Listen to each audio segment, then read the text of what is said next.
Oh, coffee and a hoot. Great way to start the day. Good morning, everybody. I'm Barrett, and welcome to another episode of What a Twist. We've got a pretty good lineup for you this week. We're going to start with a Netflix film I discovered a few years ago now. It was released in 2016. Its rating is TV mature, and it's just under an hour and a half long. It's a really great science fiction film called Arq. It's spelled with a Q, A-R-Q, and here's the trailer for it. There's been a couple shows pretty close to this one in plot. It's like Groundhog's Day or Happy Death Day. This guy wakes up beside this beautiful woman, and these guys attack him, take him to this room and start interrogating him, and they kill him. And after that happens, he wakes up again in bed beside this beautiful woman, and he has no idea who the fuck she is, but it just creates this cycle that starts to repeat. And after a little while, something happens to the woman, and she starts to remember. And the story builds up from there. I really fucking like this movie. It kept me wondering. The ending was awesome. I loved everything about this show was really good. No nudity, there's no real graphic violence or anything like that. I mean, the only thing that it might have, if memory serves, is some bad language. They swear a lot.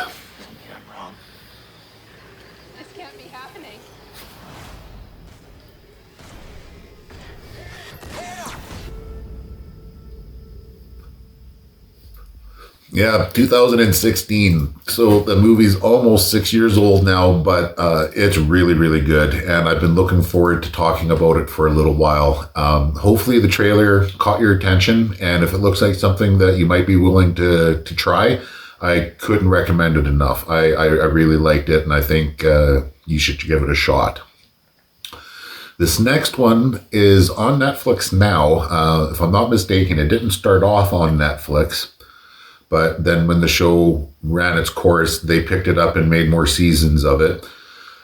It stars Jerry Seinfeld, who, just to be on the record here, I never really liked his old TV show. I probably never watched more than half a dozen episodes and just couldn't give a rat's ass. And I didn't really watch any of his stand-up either. But having after seen the trailers for this show, I decided to give it a shot, and it made me laugh nonstop. It's called Comedians in Cars Getting Coffee. Pardon me. And here's the trailer for it. Here at Comedians in Cars Getting Coffee, we have noticed that we have, shall we say, influenced a number of other shows. I like anything with wheels. Such as Carpool Karaoke, Alec Baldwin's Love Ride, comedians watching football with friends, funny Uber rides, clergy in cars getting coffee, hiking with Kevin, politicians in cars getting coffee, comedians on bikes getting soup, coffee break, coffee run. I think he says those are actual shows. These are all real shows. Yeah. And we are proud that others have taken notice of our style and have been inspired by it. The only comment we would like to make is, if you're going to knock us off, get it right. He gets a really wide variety of movie stars and comedians, and then on what he thinks the person he's going to hang out with and interview is going to enjoy catching a ride in is what he shows up. So it might be something really sporty. It could be something that's 80 years old. And it's funny when he hangs out with Ricky Gervais and Eddie Murphy. And there's just so many fucking people that he gets to hang out with. And it's actually nonstop funny. Yeah. He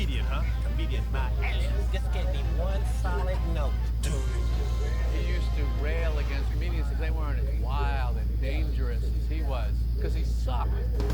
Why do you have a beer? Because I realized I could change the shape of my head. There's nothing like professionalism, Mario. It's the only thing that really makes you... Yeah, they always go to a coffee shop or a restaurant, and there's people just, you can see them sitting there across the room from them going, holy fuck, is that Jerry Seinfeld and Jamie Foxx? Like, what the fuck? Can you say it?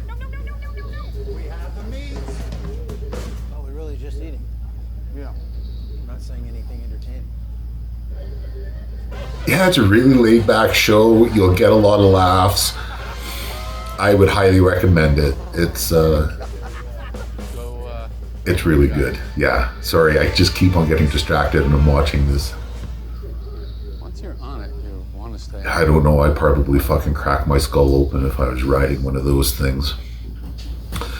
Okay, thirdly and lastly, but certainly not least, trying to give a little bit of love and shout out to other YouTube channels that when I'm not busy trying to watch all these other shows for these episodes, sometimes I like to go onto YouTube and watch a few shows. And a little while back, I talked about a channel I enjoy called Biographics. The same guy has another series. He's got lots of series actually, but this is the only other one of his that I watch, and it's called Geographics. So as you might well imagine, it's not about people, it's about places. And they can be from antiquity to more modern times. Sorry, I'm having a hard time talking here. So as you can see here, to begin with, it's got Göbekli Tepe, the eruption of Krakatoa, famine in Europe. Daryl, can you show us some other pictures, please? And then whatever Transnistria is, the Hanging Gardens of Babylon. So some of them you might recognize, quite a few of them you might not. But I mean, at about 24 or 25 minutes an episode, you can plug one on while you're getting dinner ready, or if you're just sitting down, chilling, having a beer or smoking a joint, and you want to watch something really quick and fast, and it's comprehensive. Like, this channel is really fucking good at that, and it's really in depth, and the guy is very well spoken, and yeah, he's not like me at all. It's a great fucking channel, and you should go look it up if you want to. That's it for this pick of the week. Holy fuck, am I high? Sorry. That's it for this episode of What a Twist, everybody. I would really like to thank you all for tuning in and watching. It really means a lot to Daryl and I. If you could give us a like and a subscribe, that would really help our channel. If you ever want to leave any questions or comments for us, you can find us on Facebook, or you can go to Entertainment on High at, I almost said it again, but go to entertainmentonhigh@gmail.com, and please, by all means, we'd love to hear from you. Take care, everybody, and have a good rest of your week.